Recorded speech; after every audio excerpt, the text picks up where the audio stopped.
사랑하는 성도 여러분, 반갑습니다. 오늘 이 시간에는 여수산돌교회 주일 설교 원고를 바탕으로 마태복음 7장 7절에서 12절까지의 핵심 메시지를 아주 명확하고 흥미롭게 정리해 보려고 합니다. 우리가 정말 잘 알고 암송까지 하는 말씀이지만 자칫하면 그 깊은 은혜를 놓치기 쉬운 예수님의 말씀 속으로 지금 바로 들어가 보겠습니다. 자, 본격적으로 이 은혜의 말씀 속으로 들어가 보죠. 예수님께서 구하라 그리하면 너희에게 주실 것이요 찾으라 그리하면 찾아낼 것이요 문을 두드리라 그리하면 너희에게 열릴 것이니 라고 말씀하셨습니다. 성도 여러분, 솔직히 이 유명한 말씀을 딱 대하실 때 어떤 생각이 가장 먼저 드시나요? 흔히들 내가 원하는 걸 어떻게 얻어낼 수 있을까? 하는 본능적인 기대감을 갖게 되잖아요. 그렇다면 질문을 하나 던져보겠습니다. 과연 이 말씀이 기도를 통해서 나의 끈적끈적한 욕망을 이루어내는 공식을 가르쳐주는 걸까요? 마치 자판기에 동전을 넣고 버튼을 꾹 누르면 내가 원하는 음료수가 척척 떨어지는 그런 방법 말입니다. 오늘 설교 본문은 여기에 대해 단호하게 아니다 라고 말씀하십니다. 예수님의 이 명령에는 우리가 짐작하는 것보다 아주 훨씬 더 깊은 영적 의미가 담겨 있거든요. 이 깊은 의미를 제대로 깨닫게 해주는 기막힌 실화가 하나 있습니다. 바로 1970년 노벨문학상을 수상했던 알렉산더 솔제니친의 이야기인데요. 그는 과거 소련 시절에 친구에게 보낸 편지에서 스탈린을 비판했다는 이유 하나만으로 언제 죽을지 모르는 그 차디찬 수용소에 갇히고 맙니다. 절망 속에서 하루하루를 버티던 그에게 한 그리스도인 수감자가 다가와서 아주 생소하고 충격적인 권면을 던집니다. 자네가 그렇게 원하는 석방을 달라고 기도하지 말고 하나님이 자네를 통해 하시려는 일이 도대체 무엇인지 보여달라고 기도하게. 당장 내일 죽을지도 모르는데 시급한 석방을 구하지 말라니요? 솔제니친은 엄청난 충격에 빠졌죠. 하지만 놀랍게도 솔제니친은 그 권면을 듣고 감옥 바닥에 납작 엎드렸습니다. 자신의 석방이라는 간절한 욕망 대신 하나님의 뜻을 구하고 찾고 두드리기 시작한 거예요. 그러자 진짜 기적이 일어났습니다. 물론 감옥문은 여전히 굳게 닫혀 있었어요. 하지만 두드리는 대상이 내 욕망에서 하나님의 뜻으로 바뀌자 그의 내면이 완전히 뒤집어지면서 하나님 안에서 놀라운 평안을 누리게 된 겁니다. 훗날 그가 이렇게 고백하죠. 감옥은 나의 육체를 가두었지만 기도는 나의 영혼을 광활한 하나님의 나라로 인도했다. 와, 정말 기도의 본질이 무엇인지 정확하게 꿰뚫어보는 통찰 아닌가요? 자, 이쯤에서 오늘 본문의 첫 번째와 두 번째 핵심 주제를 자연스럽게 짚고 넘어가겠습니다. 기도의 참된 의미, 그리고 먼저 그 나라를 구하라 입니다. 이걸 앞선 마태복음 6장 말씀과 딱 연결해서 보면요. 우리 성도의 기도가 이방인의 기도와 도대체 어떻게 달라야 하는지가 너무나 명확해집니다. 하나님을 알지 못하는 이방인들은 늘 뭘 구하죠? 맞습니다. 무엇을 먹을까, 마실까, 입을까, 온통 생존과 세상의 것에 쏠려 있어요. 하지만 예수님은 우리 성도들에게 너희 하늘아버지께서 이 모든 것이 너희에게 있어야 할 줄을 이미 다 아신다고 하셨잖아요. 그러니까 먼저 그의 나라와 그의 의를 구하라는 겁니다. 결국 구하고 찾고 두드리라는 주님의 명령은 내 욕심이 아니라 하나님의 나라와 의를 향해야 한다는 아주 분명한 뜻입니다. 여기서 진짜 놓치면 안 될 중요한 영적 포인트 하나 알려드릴게요. 헬라어 원문을 딱 들여다보면 이 구하라, 찾으라, 두드리라는 단어들이 전부 현재 명령형으로 쓰였다는 사실입니다. 이게 무슨 말이냐면 그냥 한두 번 쓱 구해보거나 두드려보고 안 열리네? 포기! 이게 아니라는 거예요.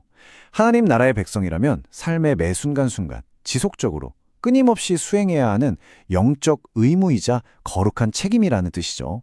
기도는 세상의 욕망을 향한 문을 닫고 하늘 아버지와의 깊은 관계로 들어가는 유일한 통로니까요. 근데 솔직히 우리 신앙생활 하다 보면 이런 답답함 밀려올 때 있잖아요. 하나님, 저 진짜 예수님이라면 어떻게 하셨을까 매일 고민하면서 계속 하나님의 뜻을 구하고 두드렸거든요. 근데 왜 제 인생의 문은 아직도 꽉 닫혀 있고 상황은 1도 안 변하는 겁니까? 하는 원망 섞인 한숨 말입니다. 성도라면 누구나 뼈저리게 경험하는 깊은 영적 갈등이죠. 바로 이 답답한 의문에 대한 해답이 세 번째 주제에 담겨 있습니다. 가장 좋은 것을 주시는 분. 사실 하나님께서 우리의 기도에 응답하시는 방식에는 정말 기가 막힌 역설이 숨어 있습니다. 예수님이 마태복음 7장에서 떡과 돌, 생선과 뱀의 비유를 들어 설명해 주시잖아요. 악한 사람이라도 자기 자식한테는 좋은 걸 주는데 하물며 하늘에 계신 너희 아버지께서 구하는 자에게 당연히 좋은 것으로 주시지 않겠느냐며 응답의 확신을 쾅 박아주십니다. 근데 여기서 우리가 진짜 주의 깊게 봐야 할 게 있어요. 우리는 너무나 자주 나를 병들게 할 돌을 떡인 줄 알고 달라고 떼를 쓴다는 겁니다. 심지어 나를 콱 물어버릴 뱀인데 그걸 생선으로 착각하고 달라고 매달린다는 거죠. 목사님께서 설교 중에 들어주셨던 그 재미있고 뼈 때리는 비유 한번 떠올려 볼까요? 주일 저녁마다 목사님께서 교회 아이들에게 자판기 음료수를 뽑아 먹으라고 동전을 주시는데 애들은 늘 달달한 탄산음료만 콕 집어서 당당하게 요구한다고 하죠. 자, 근데 세상에 어느 진짜 부모가 애한테 하루 종일 단 것만 먹이겠습니까? 진짜 사랑하는 부모라면 건강에 좋은 따뜻한 밥과 과일을 챙겨주죠. 그러면 아이들은 어떡합니까? 당장 음료수 안 준다고 입이 대빨 나와서 서운해하잖아요. 아이들은 지금 자기한테 진짜 좋은 것이 뭔지 모르니까요. 그러니까 여기서 우리가 반드시 깨달아야 할 진리는 이겁니다. 하나님께서 우리 기도에 응답하시는 절대적인 기준은 내가 보기에 좋은 것이 아니라 하나님 보시기에 좋은 것이라는 사실이에요. 만약 우리가 구하는 대로 하나님이 그 즉시 다 결제를 떨어뜨려 주셨다면 어쩌면 우리는 벌써 교만과 탐욕에 빠져 파멸했을지도 모릅니다. 하나님께서 때때로 우리의 간절한 요구를 거절하시는 건 우리한테 관심이 없으셔서가 아니에요. 진짜 좋은 생선을 주시기 위한 압도적인 사랑인 거죠. 결국 기도라는 건 나보다 나를 훨씬 더 잘 알고 있는 아버지를 묵묵히 신뢰하는 법을 배워가는 훈련의 시간입니다. 자, 그럼 이 위대한 기도의 원리가 어떻게 역사 속에서 증명되었는지 네 번째 주제를 통해 보겠습니다. 기도의 응답, 바로 조지 뮬러 목사님 이야기입니다. 여러분, 이 슬라이드에 있는 숫자 보이시나요? 5만. 정말 입이 떡 벌어지지 않습니까?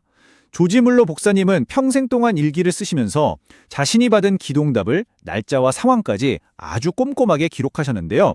그가 살아생전 명확하게 기록으로 남긴 기도응답만 무려 5만 번 이상이었습니다.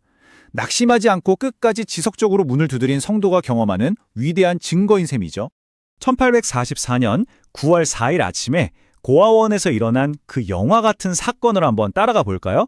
그날 아침 고아원에 수백 명의 아이들이 있는데 먹을 게 말 그대로 제로, 텅 비어버렸습니다.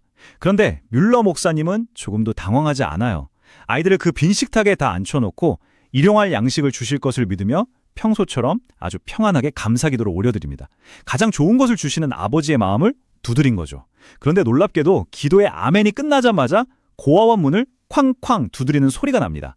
밤에 잠이 안 와서 빵을 구웠다는 동네 제빵소 주인이 찾아왔고요. 곧이어 우유 배달 마차가 하필 고아원 바로 앞에서 철퍼덕 고장나는 바람에 그 신선한 우유를 몽땅 기증받게 됩니다. 가장 절망적이었던 아침이 가장 풍성한 기적의 아침으로 바뀐 순간입니다. 이제 오늘 말씀의 마지막 5번째 주제로 넘어가 보겠습니다. 바로 남을 대접하는 삶입니다. 근데 여러분, 여기서 딱 끝나버리면 이건 반쪽짜리 은혜입니다. 예수님께서 기도에 대해 그렇게 열정적으로 쫙 가르치시다가 갑자기 마태복음 7장 12절에서 그러므로 무엇이든지 남에게 대접을 받고자 하는 대로 너희도 남을 대접하라고 매주십니다. 구하라, 찾으라, 두드리라고 한참 말씀하시더니 갑자기 왜 대접하라고 결론을 내리실까요? 좀 생뚱맞지 않나요? 아닙니다. 기도의 진정한 목적은 단순히 내 소원 성취가 아니라 나에게 가장 좋은 것을 거저주시는 그 긍휼의 하나님 아버지, 그 아버지의 따뜻한 마음을 온전히 닮아가는 것이기 때문입니다. 기도가 우리의 굳은 내면을 어떻게 빚어가는지 그 과정을 한번 보세요. 처음엔 다들 내 뜻, 내 문제만 가지고 엎드립니다. 그런데 지속적으로 기도하다 보면 점차 내 뜻보다 하나님의 뜻이 궁금해지기 시작해요. 내 상처만 크게 보이다가 어느 순간 타인의 아픔이 눈에 들어오기 시작하고 결국에는 이웃을 향한 하나님의 긍휼을 품고 그들을 섬기게 되는 자리까지 나아갑니다. 그래서 기도는 사랑 그 자체이신 하나님의 마음을 철저하게 배우는 영적 학교와도 같습니다. 앞서 우리가 감탄했던 조지 뮬러 목사님도 딱 그랬습니다. 5만 번의 응답? 그 엄청난 것들을 받아서 자기 창고에 꽁꽁 쌓아뒀을까요? 천만의 말씀입니다. 응답으로 받은 그 좋은 것들로 수많은 고아들을 지극정성으로 대접했습니다. 끊임없는 기도를 통해 작고 연약한 자들을 귀하게 여기시는 하늘 아버지의 긍휼을 뼛속 깊이 깨닫고 그 사랑을 철저히 삶으로 살아낸 것이죠. 자, 그래서 이번 주에 우리 성도님들이 삶의 자리에서 바로 실천하셔야 할 3가지 행동 지침을 드릴게요. 첫째, 하나님께서 이미 우리에게 수없이 채워주신 그 은혜들을 돌아보며 먼저 깊이 감사하십시오. 둘째, 내 주변에 위로와 격려가 필요한 분들을 적극적으로 한번 찾아보세요. 그리고 셋째, 비싸고 거창한 게 아니어도 좋습니다. 꼭 따뜻한 식사 한 끼를 직접 대접해 보십시오. 세상의 헛된 욕망의 문을 두드리는 게 아니라 하나님 나라의 문을 두드리고 내가 받은 은혜를 이웃에게 넉넉히 흘려보내는 진짜 아름다운 실천이 될 것입니다. 오늘 이 시간을 마무리하면서 제 가슴을 진짜 쿵 하고 울렸던 문장을 하나 나눠드리고 싶습니다. 진짜 기도는 나만 채워지는 것으로 끝나지 않습니다. 진짜 기도는 나를 통해 다른 사람을 살리는 것으로 이어집니다. 사랑하는 성도 여러분, 그렇다면 오늘 여러분이 눈물로 두드리고 있는 그 기도의 문 너머에는 도대체 누가 서 있습니까? 여전히 나의 채워지지 않은 욕망입니까? 아니면 나의 섬김이 간절히 필요한 이유십니까? 이번 한 주간 이 진짜 기도로 누군가를 살려내는 가슴 벅찬 은혜를 누리시길 소망하며 오늘 해설을 모두 마치겠습니다. 끝까지 함께해 주셔서 진심으로 감사합니다.